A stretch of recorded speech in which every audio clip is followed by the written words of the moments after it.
Hai, Assalamualaikum, salam sejahtera. Malam ni saya buat kek oren 6 biji. Ni buat masak ni.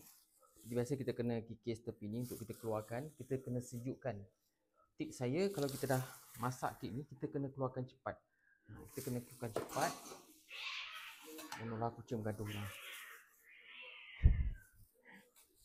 Saya ada kucing betina tu beranak tu, garang tu main.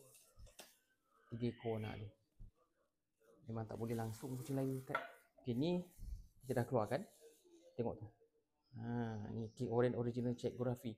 Saya tidak menggunakan Imoco, saya tidak menggunakan overload. Memang resepi original. Saya gunakan buah oren. Ya Allah, bergaduh kucing kat bawah tu. Tak tahulah. Saya gunakan kulit oren dan juga jus oren. Adalah resepi yang saya dah ajar dengan anda. Dekat dalam saya punya video TikTok boleh tengok dekat profile saya ada playlist kek oren. Ni saya letak balik baking paper ni untuk saya sejukkan kek ni. Sejukkan secara semula jadi. Saya letak dekat dining hall saya. Ada tempat saya nak sejukkan tu. Ni dia. Kek oren original Cik Gorafi. Boleh tekan beg kuning kalau berminat. Saiz dia 7 kali 7 inci. Okey, tu saja nak kongsi. Sekian, terima kasih. Assalamualaikum dan salam sejahtera. Sedaplah kek oren original Cik Gorafi. Bye.